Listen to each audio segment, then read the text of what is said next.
You're listening to the Apex Fantasy Football Podcast. Hello, fellow fantasy football fanatics. Welcome to yet another episode of the Apex Fantasy Football Podcast. Once again, I'm your host, Asher Malkas, joined per usual by my co-host, Mike Brody, on Twitter at BrodyM, at BRAUDE, and Dalton Cates, of course, on Twitter at DaltonGuruFF. Today, we're going to be going over a subject that is really important to pay attention to regardless of your league type, right? Like, this is not just an exclusively dynasty, superflex, regular redraft episode. We're going to be going over roster construction, basically how you create your roster. Now, this sounds a little bit generic maybe because you say, well, everyone obviously constructs a roster. That's part of how you construct. Obviously, by having and drafting a team, you're constructing a roster, right? But there are good and bad and many different ways in between to do so. You know, what we are trying to do is maximize your upside in terms of roster construction. One small example of that, right? If you're taking if you're still confused, if you're taking a player at the top of the ADP, where a quarterback in the third, fourth round who may be the top of the ADP, but you have quarterbacks who score similarly in the seventh round, you're not maximizing your upside, right? So taking a quarterback maybe in the third or fourth round in that scenario, maybe not the best way to construct a roster. What are some main tenets and maybe an overview of a roster construction that we can start out with, Mike? So roster construction is really about allocating your picks to not only maximize upside, maximize value, but construct the best team that you possibly can. There are a number of different strategies, but most of them depend on the players that are available at your pick. You really want to pay attention to what's on the board, where players are going, what kind of the supply and demand is of the drafters, and attacking that in a way that you can make your roster most likely to finish in first place. Anything to add to that, Dalton? There's a brief overview of what roster construction is and why it's so vitally important to every single fantasy football league that exists. Yeah, I mean, Mike just hit the nail on the head. It's just pretty basic to understand that there's a different component to drafting other than just simply player values. And roster construction can help elevate your team to the next level if you implement both player values and roster construction and using it in an optimal format. And when we talk about roster construction, first of all, I want to lead with a premise that everyone can agree to, is that if you pick the right players, any roster construction strategy works, right? Because you'll hear people say, I only go zero running back, or I only go robust, which is taking a lot of running backs, or I always go value-based drafting, which we'll hit on more in a second. Now, any of those strategies can work if you pick the right players. One big problem with fantasy football is a big problem with NFL football in the NFL draft, right? The hit rate isn't high, right? We have to be humble about how much we simply don't know and how hard it is to predict the future, right? And as good as we're going to get at it, we are going to be wrong more than we're going to be right. So it's important to keep an open mind, especially year to year, about what we can learn from the previous year, because sticking to one strategy year after year, regardless of the change in fantasy football, the change in the landscape, the change in the NFL is not a recipe for success, right? You always have to be humble and realize just how much we don't know. We are going to be far wrong far more often than we're right. So I want to start with talking about something called value-based drafting. It might not be a term that you are all familiar with. However, I can almost promise you it's the strategy that 80% of the drafting community in the United States uses to draft a fantasy team. So, Mike, what is value-based drafting, and why do most people use it? So value-based drafting is filling out your roster with your best players, not necessarily going from quarterback to defense, but it's drafting spots that you need to fill and spots that you're going to be starting every week. There is a lot of value in doing that. Obviously, if the only part of your starting lineup that you haven't filled out is a quarterback, yes, you may want your next player to be a quarterback. it makes sense to have the best players in your starting lineup. The criticisms for value-based drafting is your week 1 lineup is very unlikely to look the same as your week 14 starting lineup when the playoffs start. So accumulating the best players possible may be a superior strategy than just drafting to fill out your starting lineup. Although it does make intuitive sense to have your best players in your starting lineup. And when it comes to value-based drafting, right? Just to make it explicitly clear, it's if you have 8 starting roster spots and your only spot that you haven't drafted yet is a quarterback, then your next pick will be the best quarterback available, right? And of course, that will make your week 1 starting lineup look good. But especially if in a league with no trading, although most leagues do trade, it would be tough unless you play the waiver wire perfectly to have your team peak at during playoff time, which is obviously where the money is won. Dalton, anything on value-based drafting and just a brief overview of that? Yeah, I mean, I think when it comes to value-based drafting, something that's very key is to understand how bye weeks are. And if you are basing it simply off of a starting lineup in week 1, you aren't putting yourself in a strong position to where weeks 4 to week 13 now is when bye weeks happen. So that's a high majority of the season in which bye weeks are going to happen, which you're going to have those players that you're expecting to start and be your starting lineup. They're not going to be your starting lineup for the whole season because you're going to have to plug in players. So I think it's just one thing to keep in mind when it comes to value-based drafting of things that you are missing out on by trying to go and get your starting lineup first. It's so funny because I remember the fantasy community, I have to give credit, has come a long way, in Mhm. terms of in one quarterback leagues, quarterbacks, their ADP is dropping precipitously over the past 10, 15 years. People have started to learn that it's a replaceable position for most leagues. And I remember drafting Ben's team when I was 11, 12. Everyone's obsessed. Oh, I can't draft this player. He's the same bye week as my other starting running back, which of course now it's just insane to think about, right? That is just losing so much value if that player is, in your opinion, the best player on the board. And now we're going to get into a topic, or just at least a brief overview of something that has become incredibly, not incredibly, but still relatively controversial, especially in a year like this, which COVID could really affect um, the season, and where running back is so top heavy. It's something called zero running back drafting. Now, a friend of the Apex Fantasy Football Podcast, Sean Siegel, is kind of the quote unquote originator of this. His article in 2014 is a legendary one in the fantasy community, describing what he calls anti-fragility and a zero running back approach, and why in a league that especially starts 3 wide receivers and a flex, as to why maybe starting with 6 of your first 8 picks being wide receivers. Although to a value-based drafter, that sounds insane. Your starting running backs are going to be weak, but why that actually uh, might be best. So, Mike, zero running back. Why has it caught on so much, and why is it growing in popularity, and why does it remain controversial? So maybe nobody should be talking about zero running back other than the originator, Sean Siegel, but I'll do my best to quote him. So the idea of zero running back is making sure that your roster is anti-fragile when injuries take place, when bye weeks take place. So like we talked about at the beginning, where maybe you draft a quarterback because that's your last skill position that you're starting, that you need to start each week. If you have a really good 5th wide receiver that you can bring in every time one of your players on bye at your flex, and that person is going to outscore the other flex by 5 points each week, while the quarterback will only outscore the quarterback that you were going to get in the following round by 2 points, then maybe you gain a bigger advantage by having a stronger flex. So you basically, it's a race to the flex. In leagues like Apex, where you start 3 wide receivers and a flex, it makes a lot of sense because what you want to do is get those 3 wide receivers, have them be very strong, get that flex position to be one of your best players, and then each week your flex is outscoring your opponent's flex. Mike, In I hear you. addition, I hear you talking a lot about the flex position, and to our listeners who might say, "Well, why is the flex is just another position? Why is having a good flex more important than having a running back two, a better running back two? Why can't I make up the flex somewhere else? Why is winning the flex so important?"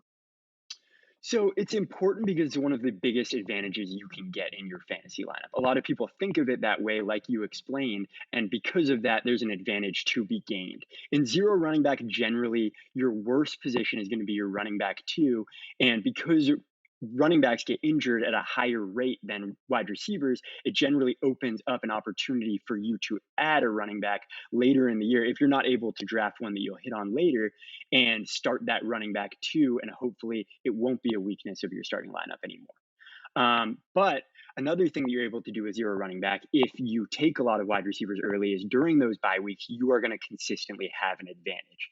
And if you stack the right players, then you'll enter a situation where you have so many good wide receivers that you're able to start every week that you have the possibility of scoring 20 plus points with your flex position. So that is something that has become a big advantage for us. And generally, it is harder to hit on wide receivers later in the draft. Yes, there was a Chark last year, McLaurin, AJ Brown. They're not necessarily predictable. Generally, it's much harder to hit on a wide receiver late on the draft in the draft than it is a running back. Yeah, and to add on to that, JJ Zachariason actually came out with an awesome article early in the off season about league winners, and he found that 28% of quote unquote league winners you can find at running back outside round five, whereas you're only getting 13% from wide receiver. So you're getting double a chance of finding a league winner at a position like running back versus wide receiver, which just shows that how hard it is for these wide receivers outside of the top 5 rounds to really jump up and become like the Devontae Parkers or the DJ Charks that we saw last year. So those are actually very rare on a broad spectrum rather than just a single year. If we're looking at last year and how that was kind of a little bit of an outlier in terms of that.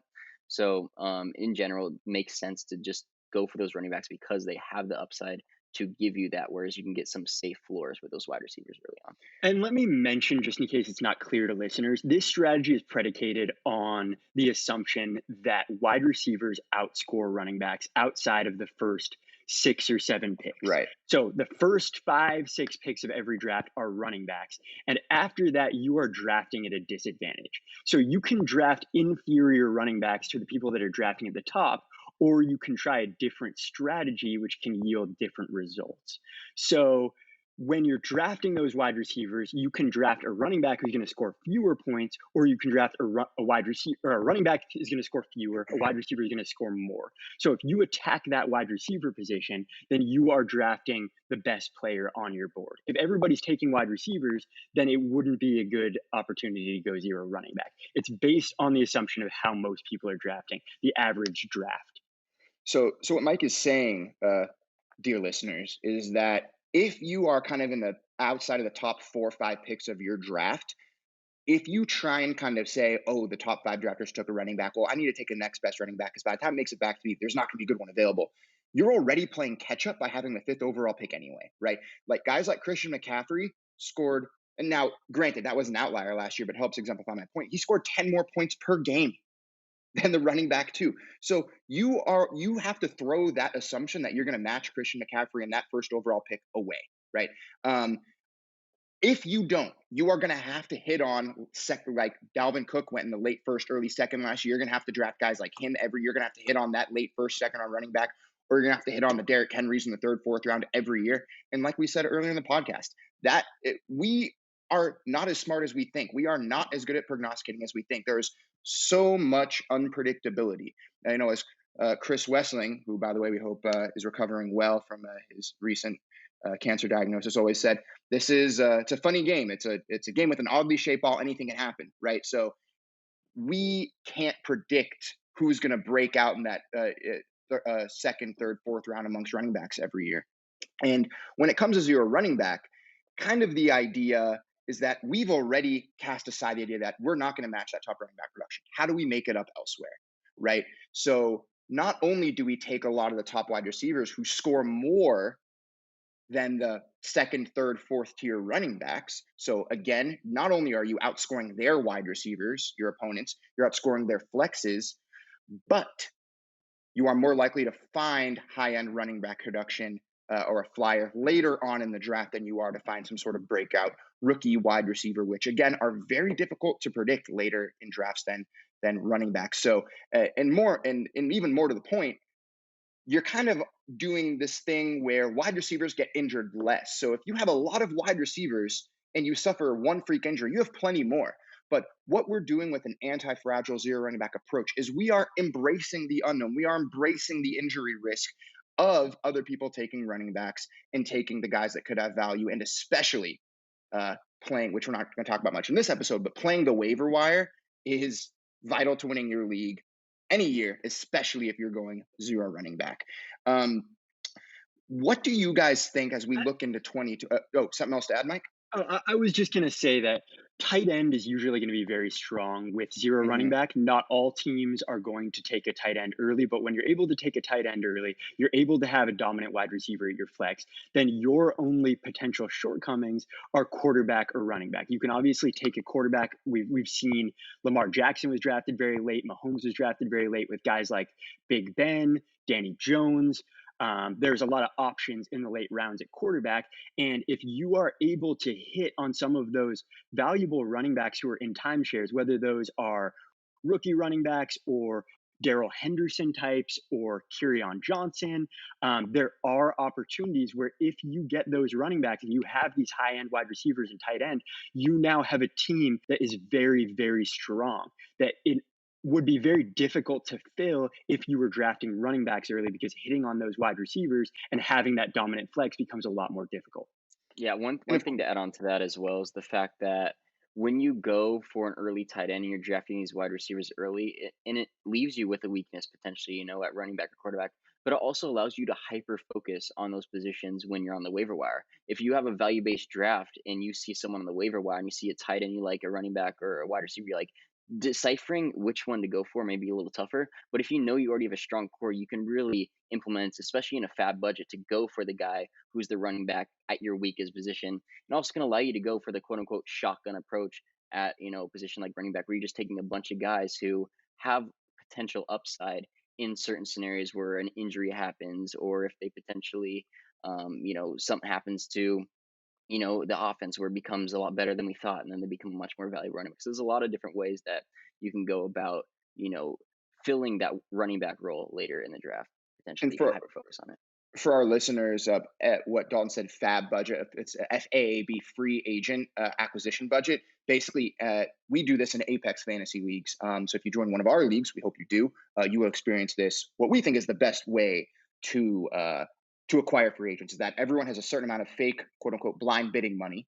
And then you bid on free agents without knowing what anyone else has bid. So you kind of have to have a skill of guessing market values while, like what Dalton was saying, triaging your own team and what you need the most. So what he's saying is that you don't have to evenly spread your money out across all positions if you're doing zero running back. You're going to be strong at wide receiver. So you can really focus your money on running back and maybe overpay a tad and really win the bids that you really want to win. So what going into 2020, what do you guys think the state of zero running back and value based drafting are? What do you guys have a preference as to which one that you take? Do you recommend going into a draft saying I'm going zero running back or I'm going value based drafting, Mike? No, I think it's a mistake to head into a draft with a strategy that you know that you're going to do. What matters is what's available on the board. I personally think the best strategy this year is kind of a modified zero running back, where you're able to take one of those top 5 running backs and then stack wide receivers after. I'm not sure that there's a better way to win a league this year. You definitely have an advantage from drafting in the top 5 position. So let's assume you enter a draft where you have the 8th overall draft position, and you decide before, I'm going zero running back. And then one of those running backs, let's say Kamara or maybe Dalvin Cook, fall to you. I think it would be a mistake to say, okay, well, I decided I'm going with the zero running back strategy, and therefore I'm not going to take this discount on the running back. You draft based on the players that are there. And zero running back is a popular strategy because when you're at the back of the draft and you don't have an opportunity to match the running backs of the people in the first half of the draft, this is a way that you can have a chance at beating them by going a different route. So I definitely think there's an advantage to drafting there, but it all depends what players are on the board.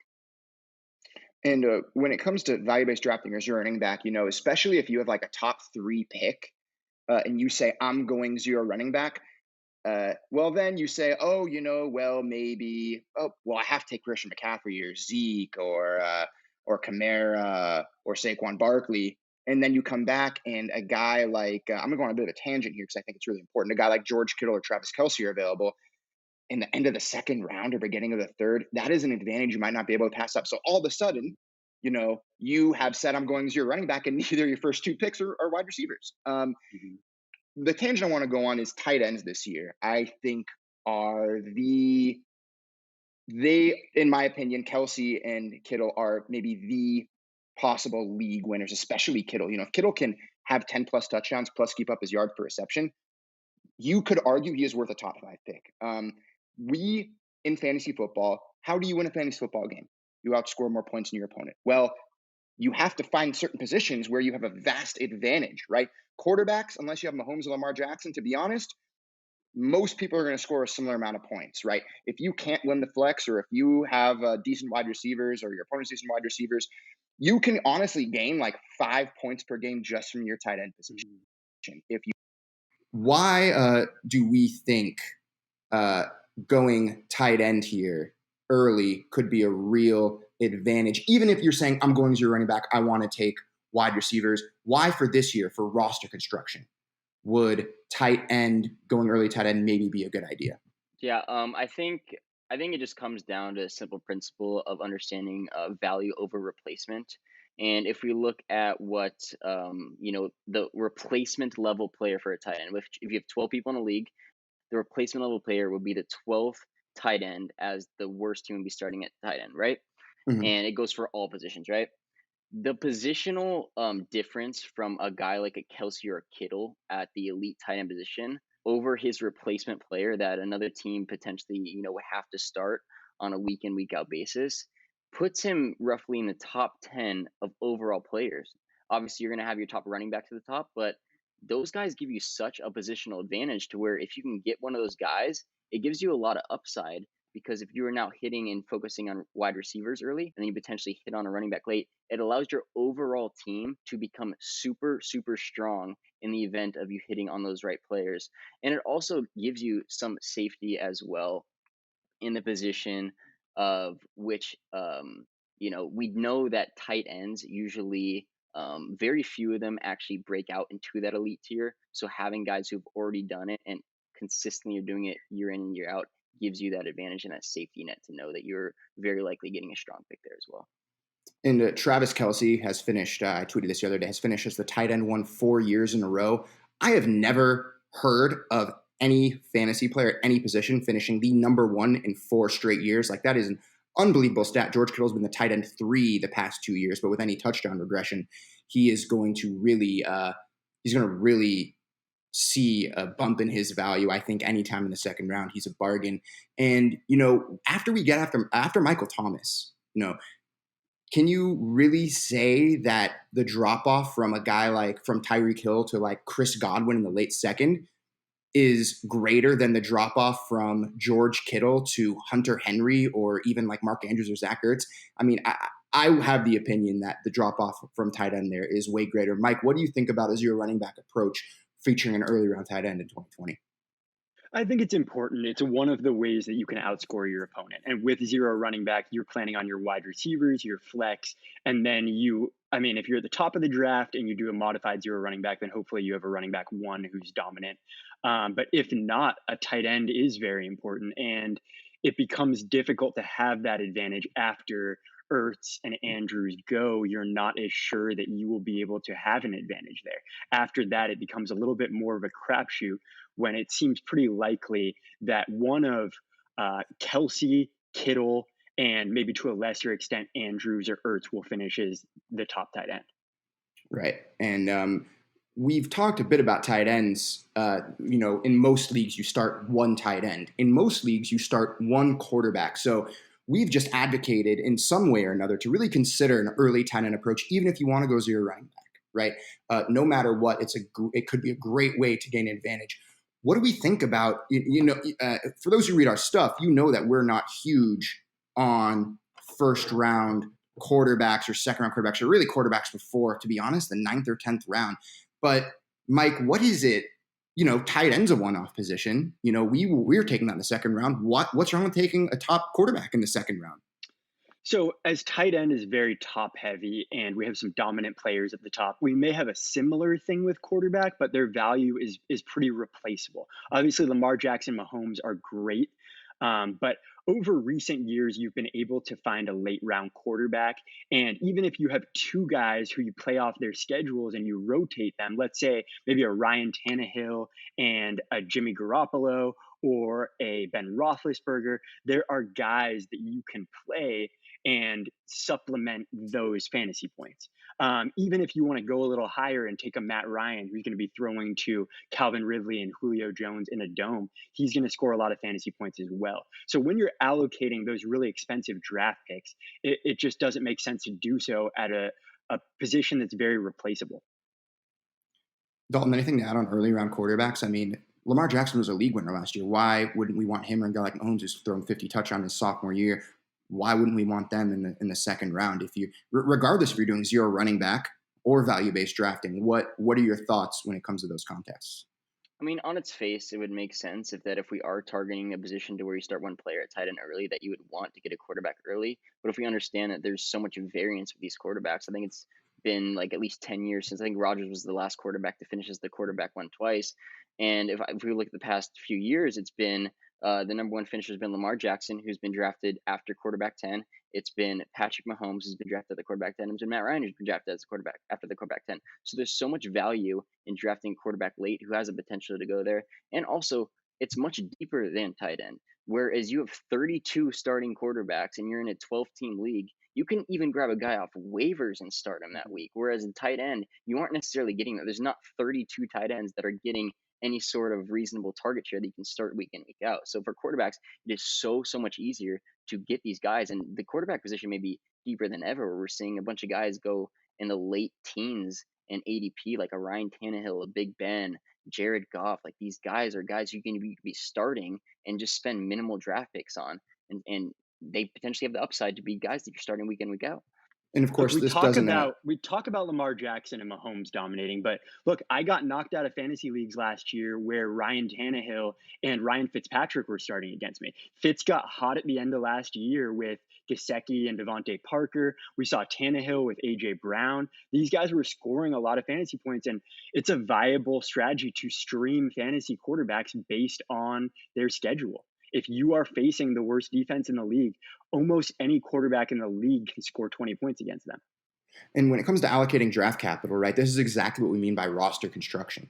That you might be taking the best quarterback available. That's not what we're arguing at all. It's that the best quarterback available, the likelihood that they score more, a significant amount more than a quarterback can take in the 10th round versus a wide receiver you can take there versus a wide receiver in the 10th round. The wide receiver or tight end or probably even running back is going to score more there. You're going to get more advantage by drafting one of those guys than a quarterback. And as we've established, top quarterbacks you are almost year in, year out. I would like to find a year where where there has not been a top 5 quarterback who you could find after drafting quarterback 10. I remember C.D. Carter and J.J. Zacharias and seeing. I'll never forget this. Is I think this was like 2017 or 2018, but they decided to not draft a quarterback, and then they added up throughout the season how many fantasy points that they scored at the position. They had the 6th most fantasy points at the position. They were league average without drafting one, right? So when we're talking about roster construction, again, we want to maximize value with each pick, and maybe drafting an early round quarterback, even if Lamar Jackson and Patrick Mahomes live up to their ceilings, they might not be enough of an advantage to make up for what you're losing in terms of a tight end or a wide receiver there. One important thing to note that I think is a big criticism of zero running back is that wide receiver is very deep this year. And I don't think that that's the case. There is a divide between kind of the top 25 wide receivers and the rest. And if you're unable to get those top 25, then I'm not sure that it's a great idea to go zero running back. This year, I think specifically the idea is to have 4 top 25 wide receivers on your team so that you're Mike, where's that cutoff exactly? Which couple players would you say that cutoff occurs at? I would say right around Diggs, Cortland Sutton, DK Metcalf. Once we get into Devontae Parker, Boyd, not that I don't like those guys, but look, the Bills traded a lot for Diggs, and he's been a very, very good player. And there's a chance, like Sean Siegel said, that he could be used like an Antonio Brown, where they funnel him targets. Boyd, I love, and I think he's a great player, and he may lead the Bengals in targets. But look, this is a guy that struggled to score touchdowns, hasn't seen the kind of targets that we love. He's very much been a possession receiver. Hopefully, AJ opens everything up. But the fact that those two players are going next to each other in ADP is kind of where somebody like me would shift from drafting heavy at wide receiver to now maybe it's time to target a different position. And I think this is a good time to kind of transition to each year we kind of see pockets of value, we'll call them, where, you know, in the 5th, 6th round, there's a lot of running backs we like, but in the 3rd, 4th, there's not too many. Or maybe in the 4th round, a lot of wide receivers, but, you know, when we get to the 6th or 7th round, it really dries up quickly. Let's start with Dalton this time. And where do you see first of all, let's start with running backs. Where do you see the kind of pocket of value here where, you know, maybe from the 3rd round to the 6th round, they're kind of all the same. So might as well take a lot of the 6th round guys. Do you see any pattern like that in running back this year, according to your projections? The pocket of value is at the first overall pick when you're taking the there. No, there's definitely some value, like Mike said, after the digs of the wide receivers go. When we're looking at some of these rookie running backs, like a Cam Akers and a DeAndre Swift, a J.K. Dobbins, guys who profile as potential workhorses, and mainly with an Akers and Swift, who probably have more likely roles to becoming those workhorses in their offenses. Those are the type of guys who can become the first round picks that profile well there. And those, I think, guys are really good values after those wide receivers. And we're also looking at roughly, I want to say like the 9th through 11th round. Once all these wide receivers are gone, once people are done drafting like the Darius Slaytons and the McCole Hardmans, like once those wide receivers go and the Christian Kirks, we're looking at these running backs where there are a ton of guys that you can legitimately make cases for, maybe not becoming, you know, the true like workhorse running backs, but guys who you can start week in and week like out, a serviceable and RB2. an injury. You know? Exactly, like a Zach Moss, a Tony Pollard, even like a Darrell Henderson, like guys like this who have, you know, roles and also in scenarios of injuries are on good offenses to where they can really pop if things go right. So there's a ton of those guys, Antonio Gibson, a lot of these rookies too, Keyshawn Vaughn, even like a Ronald Jones, Darius Guice, all these guys are fitting into this quote unquote value where you can just see a lot of guys. You're like, wow, there's so much value here. And the wide receivers, you know, they've really dropped off because a lot of them taken early. So might as well go for those running backs who have that upside after you've already taken your wide receivers. And for 0 running back squads, it makes a lot of sense. When we target Darrell Henderson and Cam Akers, we don't know about people's ability to project who is going to be the starter. Yeah, we all assume it's going to be Akers. Darrell Henderson was also a very good college running back. McVay's talked about him this offseason. And maybe in the 10th round, you're getting a guy in a timeshare who could end up winning the job. If not, it will be probably Cam Akers who wins the job, who you're able to get in the 6th or 7th round often. So I think there's this assumption that we know who the starting running backs are going to be, and we're going to take those early and then we'll get our wide receivers, when I'm not sure that everybody knows who's going to start on the Lions week 1. And maybe Kieran's able to keep the job and you're able to get a starting running back in round 10. So if we're targeting timeshares like the Rams, I think over the last 3 years, Gurley scored over 50 touchdowns. So you're targeting a really good offense where we know there's going to be a lot of production, and you get a really cheap price tag on Darrell Henderson. The price tag on Akers isn't very high, and he can be a league winner. And you've already stacked him with a bunch of wide receivers who are really good, a really strong tight end. If you're able to hit on that Rams backfield, then watch out. Your team's really good. And when we think about those, you know, Cam Akers sort of players, if you're going like a straight into your draft saying, I'm going what's called robust running back, so a lot of running backs, or I need 3 running backs starting my flex. You know, one problem with that is when you hit the 6th round and you already have David Johnson, Melvin Gordon, and maybe like Ezekiel Elliott, you are going to have to say, oh man, I have to pass on DeAndre. I have to pass on Cam Akers. And my wide receiver 2 is going to have to be a guy like Marvin Jones, who we like, but certainly not as a wide receiver 2. So it's really important. Now, we're not just advocating for the players we like. What we recommend you do is look at the players that you like. Look at the players and ADPs that you think, oh, this is where I can find guys who I really like. And maybe if you say I have a lot of running backs in the 7th round I really like, Well, then if you're between a running back and wide receiver and a tight end in your third round pick, you can say, you know what, or fourth round pick, you know what, maybe I'll take the wide receiver tight end here because there's a lot of running backs I like here. Even though you only technically control, 8% of the draft, you can still plan ahead to where your preferred values are. Otherwise, you're going to be forced at best to take guys a round or two too early who are not difference makers. And especially your value-based drafting, you're just filling out your starting lineup to fill out your starting lineup, So these pockets of value, recognizing where you like players in a certain round is really important. Mike, why don't you lead us off with kind of the wide receiver sweet spot, if you will? Are there any rounds outside the top 4 where you think there's a value of wide receivers in case you really take a running back early and then Kittle falls to you and then, oh man, you really want Chris Carson in the 5th round? Where do you think you can find some wide receivers if you find your roster having 3 non-wide receivers in the first 5 rounds? Yeah, so generally I want to target wide receivers who will go from being cheaper this year and possibly be drafted as top 10 wide receivers next year. Those type of guys are AJ Brown, DJ Moore, Calvin Ridley. There's a lot of really nice wide receivers, kind of middle 3rd to middle 4th. That tier continues with guys like Metcalf, even somebody like Lockett, who's not the type of player that I generally target. Usually I want these younger guys who are ascending.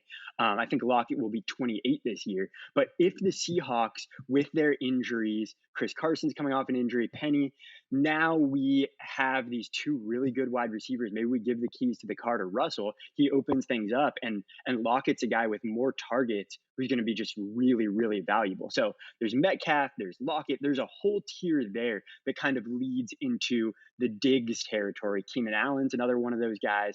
And once Diggs hits and Devontae Parker goes, who I'm still kind of shaky on Devontae Parker, it's not as nice to take wide receivers. And then at that point, you may want to wait until maybe a Boyd comes below his average draft position, maybe a Christian Kirk, maybe a Will Fuller. There's a lot of interesting guys there, but maybe I'm shifting to some of the values at running back there. Another one of those running back groups that I didn't talk about, but sometimes they fall in drafts, are the Bills.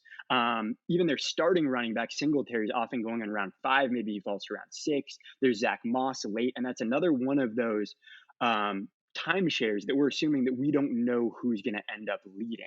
And we want to throw potential cheap draft capital into there, and maybe we're able to get a really valuable running back out of it. And what Mike is saying here is basically that his sweet spot for wide receiver value is kind of the 3rd, 4th round where you can get DJ Moore, Calvin Ridley, Cooper Kupp, Robert Woods, guys like that, Metcalf. And by the time those guys dry up, for him at least, and I tend to agree with him, then that's when you can start targeting the Cam Akers, DeAndre. So that's where your running back approach could definitely work for you. Another nice part of zero running back is while you're pushing wide receivers up your draft board and you're drafting them so quickly, everybody else starts being concerned and starts chasing it. So now you've gotten into a position where maybe you have 3 or 4 of the top 25 wide receivers. You're very happy with the guys you have. Now you don't want to push the pedal on wide receivers so much because you don't like the value there, but everybody else is chasing because they feel like they don't have it on their roster. So now as everybody else is drafting wide receivers, you're able to grab a sliding tight end, grab your Cam Akers or a value at running back. So these type of things start to have an impact on the draft and allow you to gain an advantage. Anything to add to that, Dalton? No, Mike hits a nail on the head there. I think it's that's one thing to keep in mind is when you are doing this, people are going to be chasing, and these running backs at some point will fall. If someone starts off the draft with 2 running backs and you only have one other flex spot, what are they going to do? They can only draft one more running back before they have to fill out the rest of their roster, right? So at some point they're going to have to pivot to another position, and at some point that running back value that you go is going to fall to you at some point in the draft. Assuming they start chasing these other positions. One thing I do want to note, though, is for these wide receiver values in the 3rd round, even like the 4th round, and why they're such values is Jack Miller actually did a really interesting piece on RotoViz talking about how running backs are going earlier than they ever have.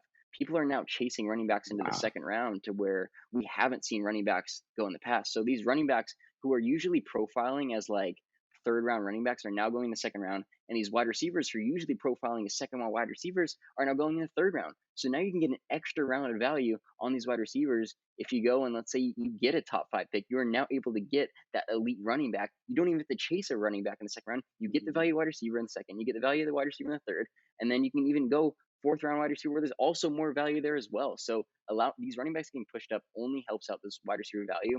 And then we touched on it. There is some point in the draft, right around the 5th round, right after Diggs, Parker, where it just slams shut and then their wide receiver value is gone. And at some point, your upside for getting those wide receivers, it's going to be a lot harder to hit a league winner at wide receiver after that point. And look, we're talking about it based on the average draft, but we hosted a COVID fundraiser draft that all 3 of us participated in, and it got to the point that all of these experts were hammering running back or wide receivers so much that Sean Siegel, the creator of Zero Running Back, was unable to take wide receivers. So there is a point where the value drops off, and it all depends on the players that are available. When we're talking generally about it, yeah, in most drafts, wide receivers are undervalued in the first 5 rounds and you should be hammering it. But when you join a league where people know what they're doing, you'll notice that wide receiver is not that deep.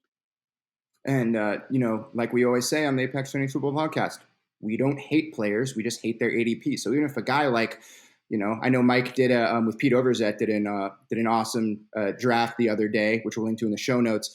They took Leonard Fournette in the 4th round, which honestly, like none of us here are going to advocate for a top pick for Leonard Fournette. But in the 4th, 5th round, like that is an absolute value. We're not crossing up our draft boards. It didn't feel good, did it? Yeah.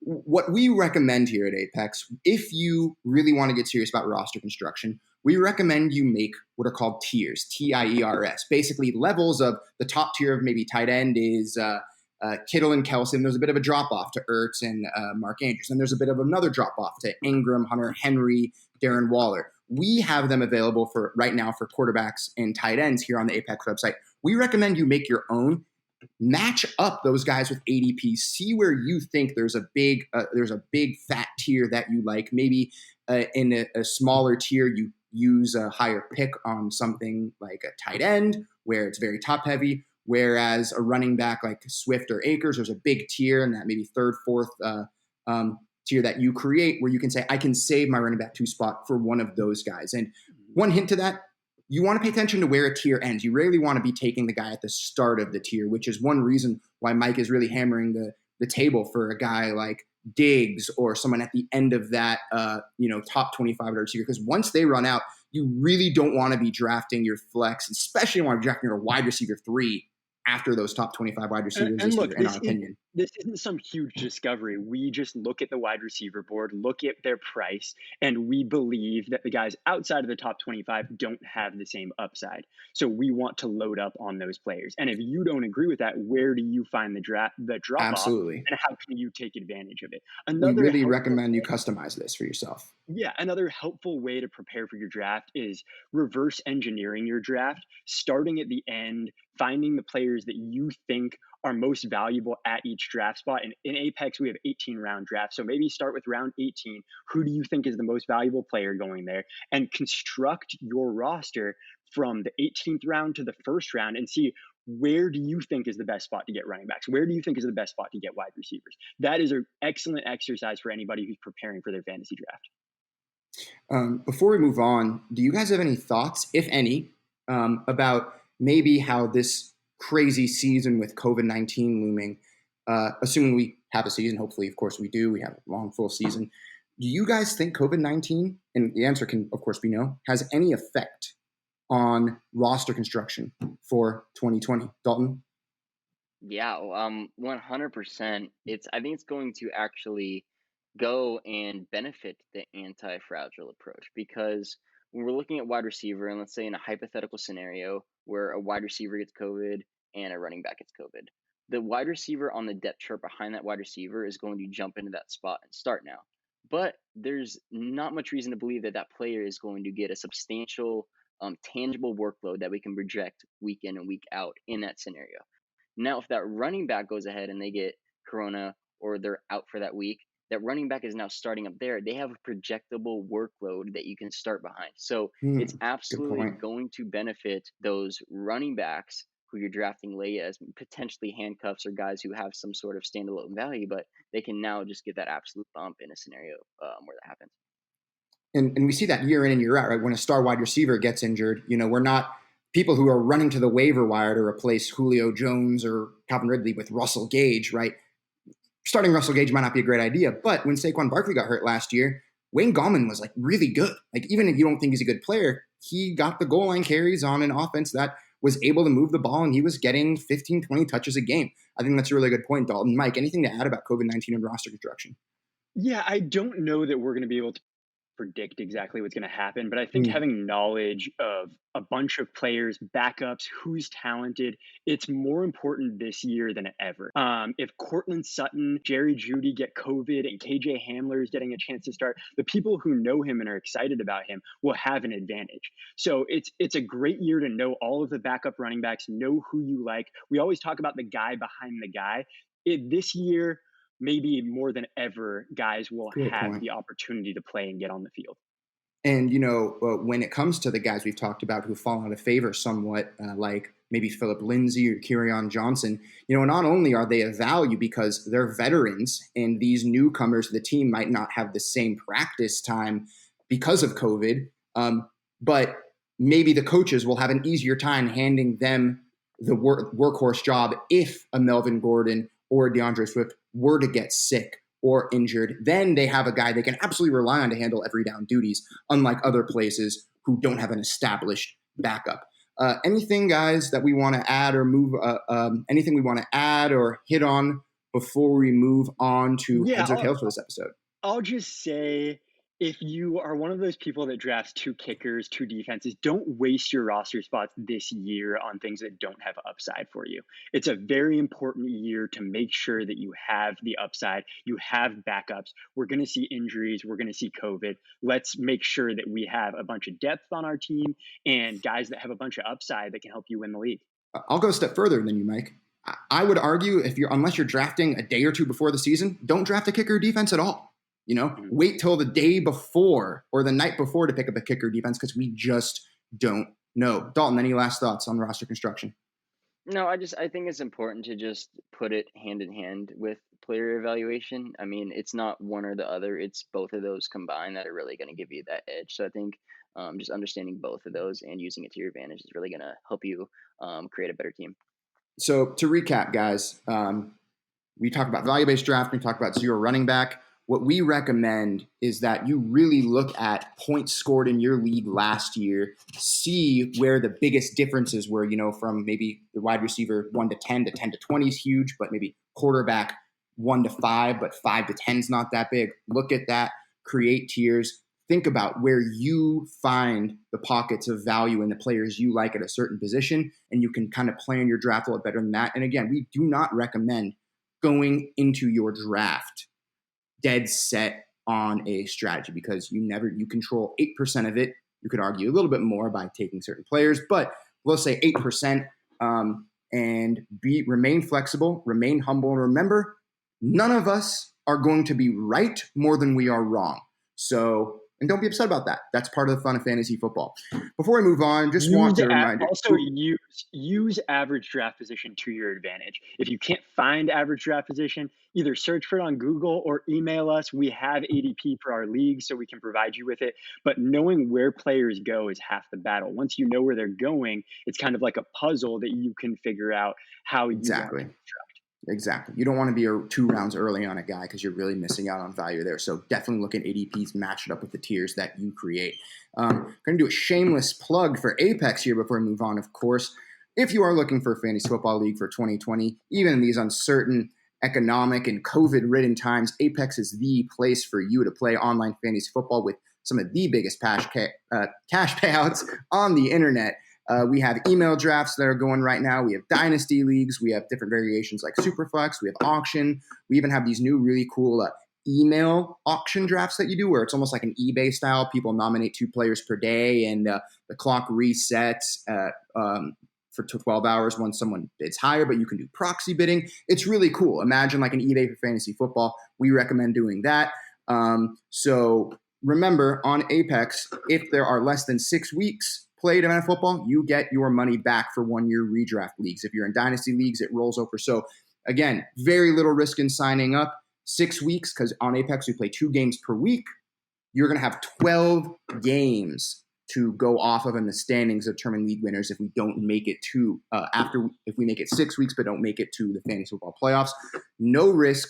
We're probably going to be adding some IR spots here soon, some COVID spots. We are on. We're working on that, and it's going to be ready very soon. So no risk sign up for an Apex League right now. We are happy and ready to host you. Also, take a look on YouTube. Watch our videos there. If you're not, you are missing out on. Last week was 2.3 great mustaches. I think we're up to a solid 2.7, if I don't say so myself. Mine's really coming in nicely, although Mike and Dalton, of course, have me beat in that department. Would love to subscribe, comment any feedback on our YouTube videos as well. Now for what is always my favorite segment of the show, Heads or Tails, where Mike or Dalton debate a player. Now, we know the player, but again, they don't know if they're doing the pro or con side until seconds before we're going to start the debate. Today's player is going to be Josh Allen. Now, this is especially now relevant because, first of all, there's been a big polarization about Josh Allen in the fantasy football community. Is he good? Is he not good? Does it even matter? And with the popularity of super flex leagues, quarterbacks are now going higher than ever according to ADPs, especially if you're doing a super flex or 2 quarterback league as they get more popular. So, Josh Allen, Mike, it is your turn to pick. Are you picking heads or tails? Heads. You're always heads, Dalton's always tails. I shouldn't even ask anymore. Consistent. It is tails. Dalton, you want to argue for or against Mr. Josh Allen? I'll let Mike argue for Josh Allen. Okay. Mike, why is Josh Allen undervalued his current ADP? Okay, so he is kind of coming into the draft like Danny Jones. Josh Allen was really disliked. People hate him. People were just yelling about him on Twitter before he was even drafted. He's not accurate, blah, blah, blah. Yeah. Probably barely. And now he comes into the NFL and he has 17 rushing touchdowns in 28 games. As a rookie, he rushed for 8 touchdowns, 631 yards in 12 games. He rushed over 100 times last year, scored 9 touchdowns. The Bills' offense is going to be better than it ever has. Diggs, I think, will add a whole new element and can potentially really open things up. They got Zach Moss. Singletary should be better in his second year. They still have John Brown. Dawson Knox is now a second-year pro. So I think we should expect this offense to score more, which means more throwing touchdowns for him, more rushing touchdowns for him. He can definitely continue to be the team's goal line back and to get that rushing production when all of the best quarterback rushers are drafted ahead of him. It's really a nice opportunity. I would prefer to take him when he falls, but because he got that bad rap coming into the NFL, he often can fall to affordable prices. I think we underrate Stephon Diggs a little. Like, he is first of all, he's one of our favorite wide receivers here on the Apex Fantasy Football Podcast, like just in general. But John Brown was good, not a true number 1. Cole Beasley, good slot guy, maybe is number 3, not a true number 1. But now they really have a number 1 guy. Maybe he really raises the ceiling of a guy like Josh Allen who could use that downfield threat, who can not only downfield, but he can win at multiple levels. This is a guy, Diggs, who averaged 12 yards per target last year, something insane like that. So, Dalton, we're talking about why we're bullish on Josh Allen. Why are you bearish on Josh Allen? When we're drafting a quarterback at quarterback 7, I think there has to be some sort of substantial upside for him to be a league winner. And I'm not sure Josh Allen possesses that. He has the rushing upside that we absolutely want from quarterbacks. Let me make that clear. He has that. But there's 2 elements to a game for quarterbacks scoring fantasy points. There's rushing and there's passing. And Josh Allen isn't necessarily dominant statistically in passing. If you look at, what he's done his first 2 years, each season he hasn't even averaged 200 passing yards per game. Now, I'm sure we're going to see some sort of spike with Stephon Diggs there, but how much are we really expecting a guy who couldn't even throw 3,100 yards last year through the air? And he had 9 touchdowns on the ground. He had 8 touchdowns on the ground. Like, are we expecting him to hit that same number again when they drafted a guy like Zach Moss, who at this point in his career is probably a younger version of Frank Gore? They could be utilizing a little bit more in that role. So I don't know if it's realistic to expect him to just see this massive jump in passing. And at quarterback 7, when you can get guys like Carson Wentz later who offers similar rushing upside guys like Matt Ryan who offer just extremely explosive passing upside. For me, it's the price at quarterback 7 to where I could still see him being a top 12 quarterback simply because of his rushing upside. I just don't see the upside to him being a top 3 fantasy quarterback without seeing a massive jump in passing production, which I don't know if there's enough evidence to suggest that that's likely to happen. I'm sorry, Dalton. I kind of blacked out after you compared Zach Moss to Frank Gore, so I'll have to listen to this episode afterwards. Mike, what's your rebuttal to that? I totally agree with what Dalton's saying, and I'm not somebody who's going to reach on Josh Allen. It's more if he falls in your league and you can get him at a Carson Wentz price, or maybe even after Carson Wentz or Matt Ryan go, it's a nice opportunity for a guy with rushing upside. I would just argue that this offense is going to score more with Diggs added, and I think we're going to see some development from Josh Allen entering his third year at 24 years old. His first year, he threw for 5.4 adjusted yards per attempt. Last year, he gained John Brown and Cole Beasley, Dawson Knox as a rookie, and he jumped to 6.7 adjusted yards per attempt. His quarterback rating went up by almost 20 full points. So I would just say he develops, the offense gets better, and we see a benefit from him, but I wouldn't reach for him either. So I understand both sides. And, I saw some stats. I wish I had it up here with me, that when he was and we got to remember, this is a guy who his rookie year was throwing to a shell of Kelvin Benjamin, who was a shell of a wide receiver to begin with. And when he was targeting Kelvin Benjamin in some other, I forget the wide receiver 2 that year, was not good.